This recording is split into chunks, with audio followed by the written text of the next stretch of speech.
અરવલ્લી જિલ્લાના મોડાસા તાલુકાના circuit house ખાતે રાહુલ ગાંધીએ સિનિયર નેતાઓની બેઠક યોજી હતી. તો આ સમય દરમિયાન નજીકમાં આવેલી સર્વોદય સ્કૂલના વિદ્યાર્થીઓ રાહુલ ગાંધીની મુલાકાત કરવા માટે બગીચામાં બેઠા હતા. ત્યારે રાહુલ ગાંધી મીટિંગ પૂર્ણ કર્યા બાદ પછી બહાર આવતા બાળકોએ બૂમ પાડતા જ રાહુલ ગાંધીએ તેમને નજીક બોલાવ્યા હતા અને તેઓને ચોકલેટ આપી હતી. તેઓ શું કરે છે તે અંગે પૂછતા બાળકોએ જવાબ આપ્યો કે તેઓ પરીક્ષા આપી નહીં આવ્યા છે. ત્યારે રાહુલ ગાંધીએ તેઓને બેસ્ટ ઓફ લક પણ કર્યું હતું. આ સાથે જ રાહુલ ગાંધીએ બાળકોને ઓટોગ્રાફ પણ આપ્યો હતો. राहुल गांधी जी आपसे मिले हैं, ट्रॉफी दिया है, क्या कहोगे?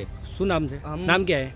मेरा नाम चौहान जी नहीं कमलेश भाई है। मैं मोड़ासा का रहने वाला हूँ। मैं केंचा मोड़ासा हाई स्कूल में पढ़ता हूँ और हमारी आज एग्ज़ाम थी तो हम आज एग्ज़ाम देने आए थे और हमको पता चला कि राहुल सर यहाँ पे आए तो हम यहाँ पे 2 घंटे से खड़े थे, बाहर खड़े थे पर हमको आने नहीं दे रहे थे। बाद में मनीष दोषी सर ने हमको यहाँ पे आने की परमिशन दी। बाद में हम यहाँ पे 1 घंटे से बैठे थे और हम यहाँ पे आए तब राहुल सर को मिले और हमको उन्होंने ऑटोग्राफ और एक ट्रॉफी दी। और क्या पूछा था? आपकी एग्ज़ाम कैसी चल रही है? हाँ, फिर क्या बोला? मैंने चला अच्छी चल रही है तो उन्होंने कहा ऑल द बेस्ट। ओके.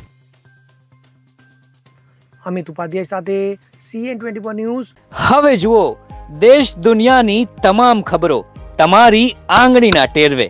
ઉઠાવો મોબાઈલ અને ગૂગલ પ્લે સ્ટોર પરથી ડાઉનલોડ કરો અમારી CN24 ન્યૂઝ મોબાઈલ એપ.